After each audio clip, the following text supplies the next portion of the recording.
homenageio Nossa Senhora do Rosário de um jeito, de uma maneira. As folias de reis também é a mesma coisa. Eu fui no encontro de folia de reis em Campanha, que eu cheguei lá, eu vi até trompete fazendo parte, assim, de maneira de fé, das folias, né? Tanto a folia de Santo Antônio, quanto a de São Sebastião, quanto a folia de Reis, totalmente diferente. E a folia do Divino, né? Aí você vai, e que eu tinha ficado, porque meu pai era violinista aqui, né?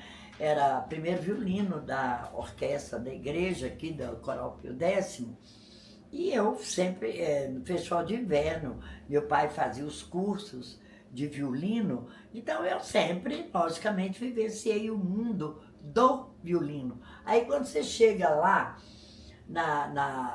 nas folias, né, de Montes Claros, quando você ouve Zé Coco do Riachão, quando você ouve a viola, a rabeca, né, acompanhando, eu ficava maravilhada.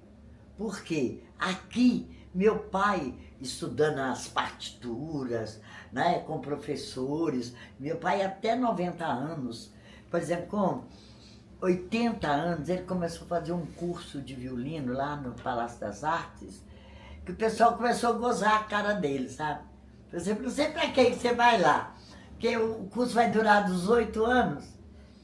Ele estava nessa época com 75, 76 anos, mais ou menos.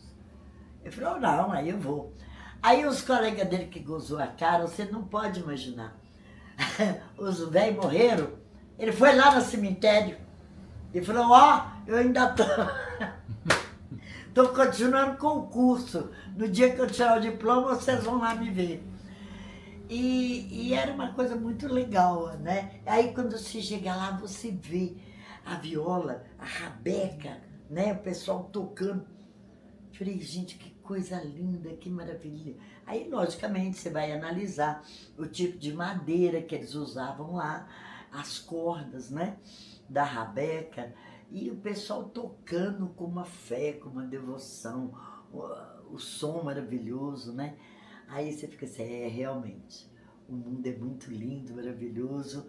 Em cada região que você vai, você vê um processo histórico-cultural totalmente diferenciado. Por quê?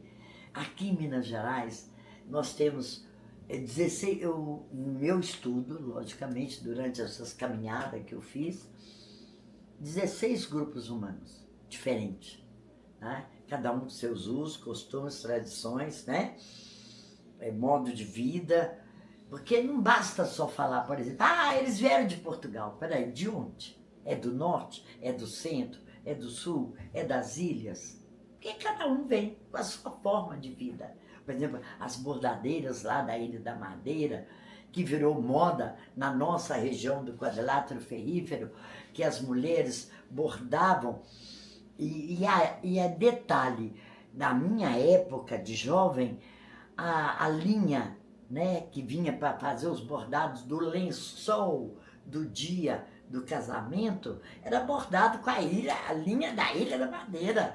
Era chique para a época, né? E a gente, você já viu, né? Filha de funcionário público, bedel da Escola de Minas, tinha de arranjar dinheiro para estudar. E aí a gente bordava em enxoval, né? Eu bordava em enxoval, para poder ganhar dinheiro, para poder comprar lápis, borracha, caderno, não é igual hoje que o governo dá praticamente quase tudo, né? Merenda e tudo mais. E aí, nesse processo histórico, nessa vivência que eu tive ao longo da minha vida, né? Desde os 6 anos de idade, que a minha tia saía andando comigo aqui para a rua fora, contando os causos, né? Das fantasmas, das assombrações, né? Eu achava lindo, maravilhoso. E ela me levava também nas casas das pessoas que faziam o artesanato, para me ver como que era feito, as comidas, os chás, as folhas de chás. Então, todo esse processo, ao longo da minha vida, dos usos, costumes e tradição, eu comecei a descobrir, né, como o tipo de português que tinha vindo para cá, Os negros. Não basta só falar, veio da África. Para lá, de onde? Qual tribo? Qual nação? E aqui na nossa região, nós tivemos os bantos e guineanos, principalmente, né? Que vieram, foram sudaneses, veio as nações as mais importantes que entendiam da mineração, da siderurgia, da mineralogia, a metalurgia, a siderurgia, e sabia onde que estavam os veios do ouro. Era a nação banto e guineana. Então, todo esse processo histórico-cultural, aí vem os italianos, vem os franceses, vem os ingleses, né?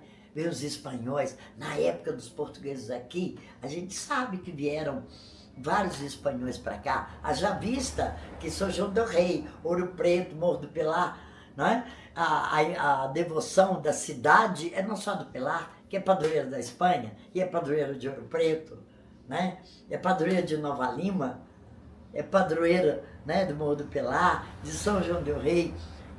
Uai, onde é que esse povo tirou a devoção à Nossa Senhora das Mercês, né, que é característica da devoção espanhola? Então, todo esse processo histórico-cultural, quando você fala de inglês, de francês, de cigano, dos circenses que vieram para cá, que ganhavam dinheiro fazendo pequenos shows, né, aqui na região da área da mineração, que a nossa área urbana, a montagem da área urbana é totalmente diferente da colonização do Nordeste, que era a agricultura. Então, o modo de vida nosso é totalmente diferente do povo de lá. Haja vista que aqui era proibida a entrada das ordens religiosas. Franciscana, mercedária, carmelita, beneditina, né? E uma coisa interessante, que essas ordens, elas foram, até os jesuítas foram expulsos daqui, né? 1727, 28, foi embora, todo mundo. Aqui só podia ter padre secular. E, logicamente, isso vai dar o quê? Uma liberdade das organizações religiosas. Você imagina, as irmandades, confraria, arquiconfraria, ordem terceira, que é civil, se organizar como classe social, como se fosse um sindicato. Pagava-se uma mensalidade para manter um advogado para cuidar da certidão de casamento, os documentos da família. Se você fosse presa, os órfãos e as viúvas, né? O testamento da família. E tinha a área da saúde. O mais pobre pagava o boticário, ou a farmacêutico. Os mais ricos pagavam o médico. Aí você vai falar assim, mas como? Onde é que ia esse povo se organizar, se reunir? A coroa portuguesa deu autorização para construir a igreja, que tinha um cômodo para rezar, um cômodo para guardar a documentação da família, um cômodo para reunião, né, dessa associação. Que só mudava mais ou menos os estatutos, mas o objetivo social era o mesmo. É tanto que em 1824, quando foi proibido enterrar dentro da igreja, por causa de doença na pele, no pulmão, etc., aí a Irmandade tinha de arranjar um lugar para enterrar. Só que muitas irmandades, em 1824, não estavam em decadência da produção do ouro. Aí o que foi acontecer? Não tinha mais dinheiro para pagar o IPTU ali da Irmandade. Então eles vão fazer o cemitério de gaveta. É onde que você vai ver na Senhora das Mercês, São Francisco de Assis, né? Nossa Senhora do Carmo, para ocupar menos espaço. E o mais interessante, hoje, 2024, grande parte das famílias ouropretanas, elas têm a sua irmandade, que elas mantêm. Daqui a pouco eu vou te mostrar você meu hábito. Eu sou das Mercês, sou de Nossa Senhora da Conceição, eu sou de São João. Todo mundo quer ter a sua irmandade. Por quê? Porque não, você morreu, você não tem despesa. Deus te joga lá numa gaveta e tá tudo certo, né? Porque você já se manteve. né, durante o tempo que você estava viva, né? E não vai dar tanto trabalho para a Irmandade, para a família, né, em si. E aí, por isso é que tem esse monte de igreja que você vai ver nas cidades históricas. Você vai olhar em toda essa região, você vai ver essas funções, né? E muitas vezes a pessoa esquece. 1889, até 1889, a igreja e o Estado eram juntos. Então, por isso, depois da República é que apareceu o cartório, apareceu outras filosofias de vida religiosa, né? Tiveram autorização para entrar dentro do país. Dom Pedro II já tinha dado autorização dos alemães trazer a igreja presbiteriana, né? Os batistas vieram, os americanos vieram no século XX e outras filosofias. Mas a gente não pode esquecer que Portugal tinha colônias em Macau e Goa. E, logicamente, a influência cultural, né, dos indianos e dos chineses. É tanto que a manifestação artística, quando a gente anda por aí, você vê o chinoiserie, né, a cultura. E nessa brincadeira, né, da manifestação artística, erudita, etc., estava lá o negro envolvido nesse movimento, né, esse processo de aculturação, miscigenação desses grupos humanos. E aí é onde que a gente vê as manifestações de religiosidade popular diferentes em cada região que você vai. E quando você vai começando a mexer, né, o balaio da cultura, você vai ver influências de vários grupos. E é muito interessante nas danças. Por exemplo, lá em Dorzindaia, tem um grupo lá que é influência da cultura gaúcha, uma guarda de Congo, que eles dançam vestido de gaúcho e dança, né, como os gaúchos. É muito interessante. E cada região você vê uma forma, de um jeito, de uma maneira de saudar o seu santo padroeiro. Entendeu?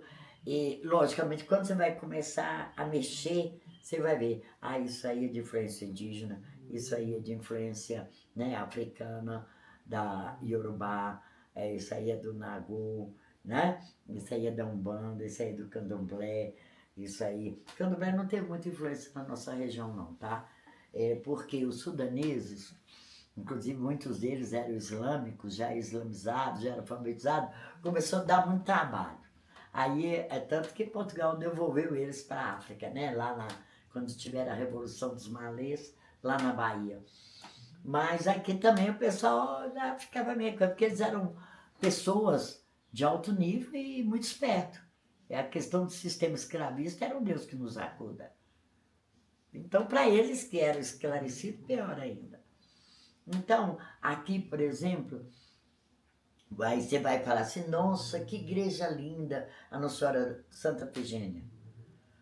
Francisco Xavier de Brito, que fez as esculturas. Uai, ele trabalhou lá no Pelar. Você acha que ele ia fazer bonito para o negro? Todo mundo estava aqui, era para ganhar dinheiro e ficar rico e ir embora. Aí a gente vai ver ótimos artistas de alto nível trabalhando lá na igreja de Nossa Senhora do Rosário e Santa Efigênia, que era a Irmandade dos Homens Pretos, né? Do Rosário de Homens Pretos. Aí você vai passar do outro lado da cidade, que é o lado dos Mocotó, o lado dos ricos, os negros de lá, eles vão comprar uma planta de borromina da Itália, aquela planta redonda, de lá da igreja Nossa Senhora do Rosário. Você vai falar, mas que diabo? O negro não era escravo, não tinha salário, como é que ele arranjou dinheiro para fazer aquilo lá? Como é que comprou? Aquela imagem é uma das imagens mais bonitas de Nossa Senhora do Rosário, de Minas Gerais. Grande, veio, né? Logicamente, veio da Europa, aquelas coisas. Muito simples. O negro tinha direito de trabalhar um dia na semana por conta dele. Aí o dinheiro que ele ganhava, ele ia juntando para comprar a liberdade dele. Porque ele sendo alforriado, o que acontecia? Ele podia arrendar uma mina, como aconteceu com o Chico Rei, que era uma pessoa esclarecida, tinha sido preso lá por causa do reino dele foi invadido. Eram as brigas, até hoje, né? Você sabe que as brigas de Angola lá, por incrível que pareça, até hoje, ainda tem lá os preconceitos tribais, que é seríssimo até hoje. Mas ele veio como prisioneiro, mas tinha um senso administrativo, e quem comprou ele, deu ele a oportunidade do que ele ganhasse, 3/4 era do dono, 1/4 que ele ganhava era dele. E aí onde ele vai juntar o dinheiro, comprar a liberdade do filho, depois ele compra a liberdade dele e começa a arrendar Minas. A coroa portuguesa queria saber quem era, ela queria assim, tá pagando imposto? Tá tudo certo, né? E, logicamente, ele, como, né, experiência na administração, ele também teve vários que trabalhavam, negros que trabalhavam com ele, que conhecia o veio do ouro. Ouro Preto tem 2.245 bocas de mina, da entrada da cidade até na saída ali do Taquaral, quando vai para Mariana. Eu consegui visitar com um geólogo, professor fantástico da Escola de Minas, 500 e poucas, 22, 23 bocas de mina.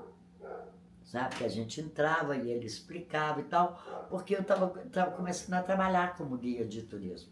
E estava começando a dar aula para informações turísticas no Senac, que tinha um posto aqui em Ouro Preto. Né? Então, o que vai acontecer? Nós vamos entender esse processo histórico, cultural, né? Das manifestações que vocês presenciaram ontem.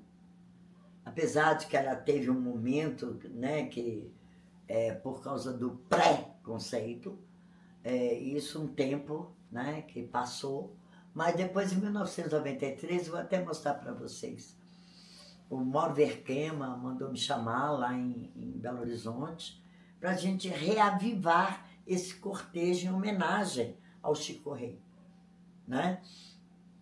Que ele tinha esse cortejo no período dos Santos Reis, né? E em que ele ia com os negros, né? Todo mundo da Irmandade, ele ajudava, por volta de 1747, 48, mais ou menos nesse período.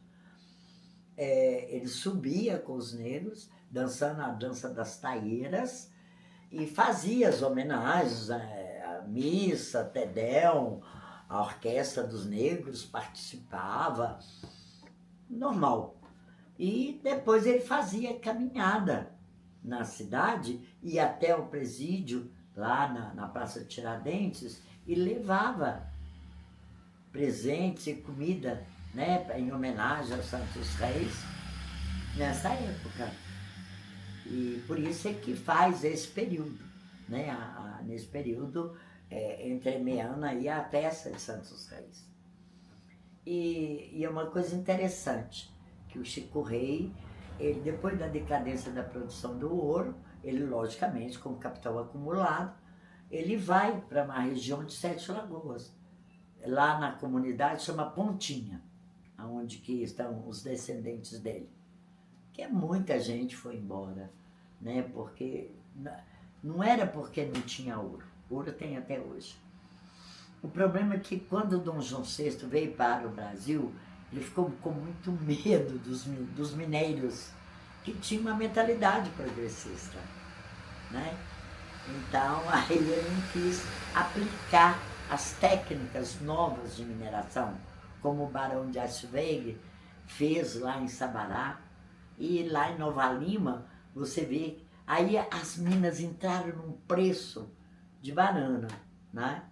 Aí quem vai comprar essas minas foram os ingleses. Por isso é que hoje você vê, até os nossos dias, os ingleses administrando, por exemplo, a Anglo Gold, a mineração, né, lá de Nova Lima, E o mais curioso é o pessoal do capital sul-africano, lá na mina de São Bento, lá em Santa Bárbara, que é outro momento de outro capital de exploração do ouro totalmente diferente, né? Ainda tem uma certa rixa de técnicas de produção, de qualidade do ouro, né, entre eles, o comércio internacional do ouro, até hoje. É muito curioso isso. Aqui a Mina da Passagem, eu também tinha. Eu lembro muito, nos anos 90, né, ainda tinha mineradores. Essa mina daqui da Passagem, que foi também comprada pelos ingleses, muito curiosa. Eles trouxeram os italianos, né, porque houve decadência da produção, da mineração de cobre, chumbo. Não, era cobre lá na Itália, né? E aí eles trouxeram o pessoal de lá, que lá estava em total decadência. Aí trouxe o pessoal que estava acostumado a trabalhar na mineração, trouxe para cá. E aí, uma das coisas que eles perguntaram, o que vocês querem como recreação e lazer? Aí eles falaram, nós queríamos maestro, queríamos alguns instrumentos musicais, porque nós trouxemos, vários trouxeram os instrumentos deles, mas a gente queria dar continuidade ao estudo, toda essa área da música, né, da banda, que os nossos ancestrais tivessem isso, nossos descendentes, né? Aí os ingleses mandaram buscar, o maestro mandou buscar instrumentos, e hoje nós temos 2 bandas numa comunidade desse tamaninho, mas o sangue musical corre nas veias, né? E aí tem as melhores bandas daqui da Passagem de Mariana e lá de Itabirito. E assim, composições de partituras e tal. É uma coisa muito interessante, né? Quando está na veia a área musical, mesmo que a pessoa trabalha com outra coisa, mas o dom musical aflora, né? A cada dia, por isso que eles têm. Agora mesmo tem a festa de São Sebastião e a banda de São Sebastião. Nossa Senhora, a orquestra lá para baile. Nossa, é chique demais da conta. Vale a pena. Tá lá, na Passagem, né, de Mariana, que é distrito de Mariana. E aí você vai ver uma coisa muito curiosa. Nos distritos, né, de Mariana, várias bandas de música, mas de alto nível, né? Bandinha, coisa fina mesmo. Porque as partituras são trocadas, são os ancestrais que foram para lá, né? E continua a manter essa tradição, né? É muito interessante. E aí, atrás dessas manifestações eruditas, vem a de religiosidade popular, né? Vem a Folia de Reis, vem a Folia, né, de São Sebastião, e vem as guardas de Congado, que elas vão começar a se manifestar. E uma das coisas que a gente mais tem que ter consciência na cabeça, que a palavrinha Congado é um coletivo de 7 guardas. Por quê? Cada guarda conta uma história, né, ensinada na época pelos jesuítas para a conversão dos negros. Aí você vai perguntar assim, você sabe por que dentre todos os títulos de Maria Santíssima, por que achou que melhor Rosário para os negros? Você sabe? Não. Dentre toda a imaginária, eu vou te contar, a pedagogia jesuíta é invejável. Nem Paulo Freire conseguiu chegar de tal nível, atingir vários grupos sociais. Peru, aqui no Brasil, norte, centro, sul, cada lugar, a forma com que eles catequizam as pessoas. E seguindo exatamente os usos, costumes, tradições do povo daquela região. Por isso eles conseguiram, né, catequizar tanta gente. E uma das coisas mais curiosas é que dentre as cenas de Maria Santíssima, a iconografia dela, né? Aí eles vão olhar que a Nossa Senhora do Rosário, por causa do terço, lembra aos negros a deusa Ifá. Que essa deusa Ifá, lá na África, ela era representada por uma palmeira. E essa palmeira, os coquinhos dela, o sacerdote responsável pelo culto a ela, jogava os coquinhos e ficava sabendo da vida dele. Igual joga búzios. Aí eles olharam, essa aqui, eles vão entender quem é Maria Santíssima. E mais uma outra coisa, ela carrega o neném. E o valor para o negro, o matriarcado, né? A perpetuação da espécie, ela carregando o neném, ali foi a chave de dentro das iconografias de Maria Santíssima, a que mais aproximava da cultura deles era Nossa Senhora do Rosário. Por isso é que ela foi escolhida como padroeira dos negros. Isso no Brasil inteiro. Né? E uma das coisas mais curiosas é o santo. Aí eles foram atrás de pessoas virtuosas, né? Negras, que poderia somar nos elementos decorativos, nas histórias, nos causos, nas necessidades de cada um, né? Onde que vai aparecer as histórias de Santo Elesbão, São Antônio do Noto, ou do Nato, São Benedito, Santa Efigênia, os mais comuns aqui na nossa região, por causa do processo histórico da vida de cada um. A Efigênia, Danúbio. Agora, uma das coisas que eu mais brigo e do piti, aliás, eu já parei, não posso falar quantas não, porque senão vocês vão falar, essa mulher é mais doida do que vocês imaginam. Na hora do sermão, da missa conga, né, aquele ritual, né? O padre resolve falar sobre os santos. E quando o padre fala que São Benedito é da África, né, que vai subindo assim. Aí eu levanto a mão. Eu vestido de rainha, imagina. Não dou conta. Padre, eu quero completar a sua história. Para não ofender, né, logicamente. Aí vamos lembrar, gente, eu quero só complementar a história do padre. São Benedito não nasceu na África. Os pais dele, sim, é de origem africana, viveu na ilha da Sicília, na cidade de Palermo, onde que até hoje ele é padroeiro, tem uma festa linda e maravilhosa, padre. O senhor já foi? Você tem que ir, que é maravilhoso. Isso lá, no meio do altar, que é um monte de gente da igreja. E ele é italiano. Aí eu começo a contar a história. São Benedito, um rapaz muito inteligente, e ele vai ser aceito, transformou-se em um ermitão, depois ele vai aceito entre os franciscanos, e a habilidade dele da cozinha faz com que ele vai coordenar e ajudar a cozinhar. É por isso, gente, que nas nossas casas, na cozinha, a gente tem lá a imagem de São Benedito, não é verdade, gente? Isso o padre lá, olha que minha cara. E aí, padre, agora você continua a história. Mas é porque as pessoas esquecem, só porque ele é preto que ele é, né? Santo Elesbão é da Abissínia, da região da Abissínia, da África.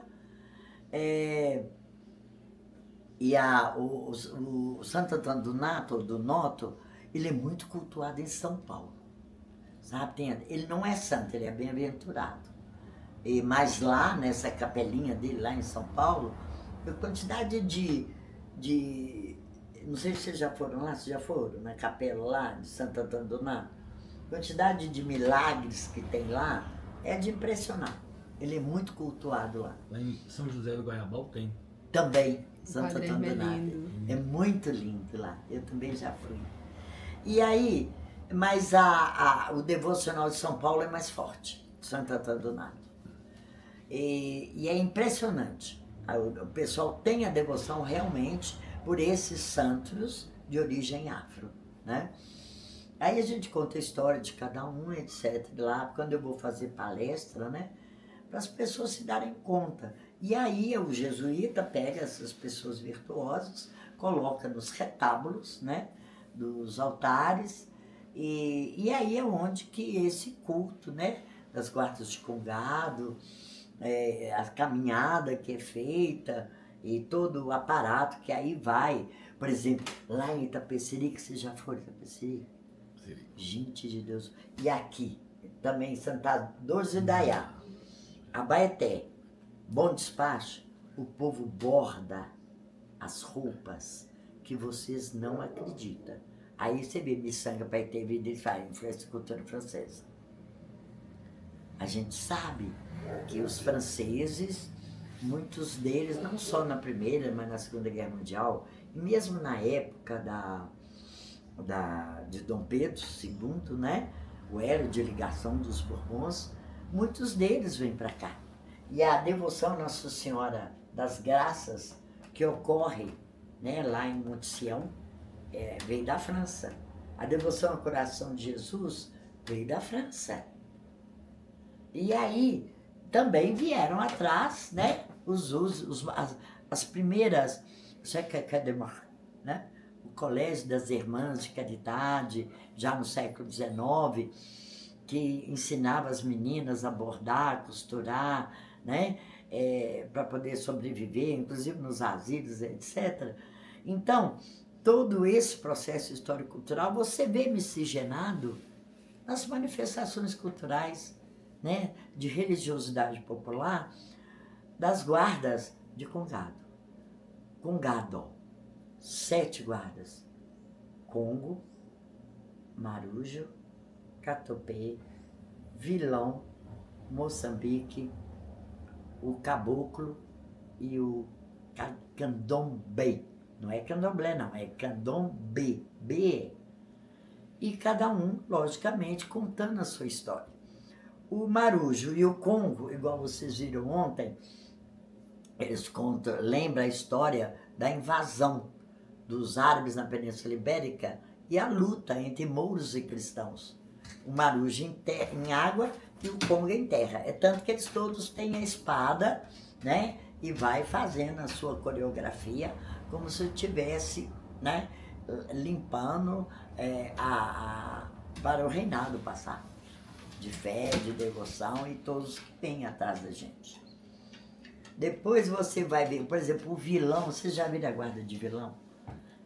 É aqueles que tem uma vara de 1,5 m, mas ele é mais comum aqui, ó, no quilombo do Campo Grande.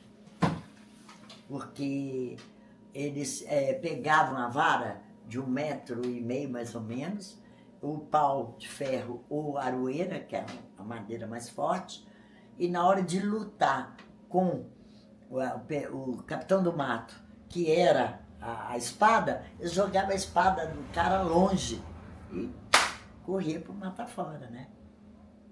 E aí é onde que eles fazem essa encenação na hora que está acompanhando a procissão, né? Faz a luta, e é muito interessante a coreografia que eles têm. Depois você vê outra coreografia curiosíssima, que é os caboclos, que é muito característica aqui nessa região. Por quê? Porque, inclusive, até hoje, né, nós temos ainda 6 grupos indígenas aculturados, mas que não perderam a identidade cultural deles aqui. Então, todo esse processo que é a morte e a ressurreição do papai e vovô, que para os índios entenderem o que é morte e ressurreição de Cristo. Então eles fazem toda a encenação, correndo para um lado, para outro e tal, fazendo essa encenação durante a procissão normal, né? E aí você vai ver o Moçambique, que guarda toda a espiritualidade e os ancestrais, e faz a louvação aos ancestrais, né? Aí é que tem a miscigenação, processo de integração com os membros da Umbanda, os membros do Candomblé. Você viu acompanhando a gente. Até achei muito bonito aqueles jovens vindo representando lá o centro, né, espírita lá de São João del Rei. Então, assim, tem o outro que é representante de Belo Horizonte, que veio. Então, assim, muito interessante o Moçambique, cuja espiritualidade tem ali uma convergência da espiritualidade católica, né, com a espiritualidade dos ancestrais. Nestes momentos de oração, e nós viemos atrás, nós do reinado, rezando e pedindo pela perpetuação da fé, da sabedoria. Não sei se vocês perceberam, nessa caminhada, deu para... Quando você chegou, como estava chovendo, vocês não deram muito para ver, mas lá embaixo, no almoço, vocês devem ter visto. Pessoas de cadeira de roda, né? Crianças especiais, né? Com vários problemas de paralisia cerebral, não sei o quê. Mas esses grupos, né, da religiosidade popular, você vê como há um congraçamento e respeito às pessoas do jeito que elas são. Seja homossexual, seja especial, né? Crianças especiais, com deficiência auditiva, deficiência visual, há problema mesmo de paralisia cerebral. Você vê pessoas idosas, jovens, crianças, vivenciando aquela mesma função de fé, de união dos grupos, né? E para poder ter força para cumprir a missão dentro do planeta Terra. E eu fico assim, maravilhada, né? Eu como Rainha Conga perpétua, eu sou Rainha Conga aqui e na guarda de Moçambique também, de Piedade Paraupeba. Então, assim, o compromisso que a gente tem de vir acompanhando, fechando o circuito energético de luz, de paz, de sabedoria,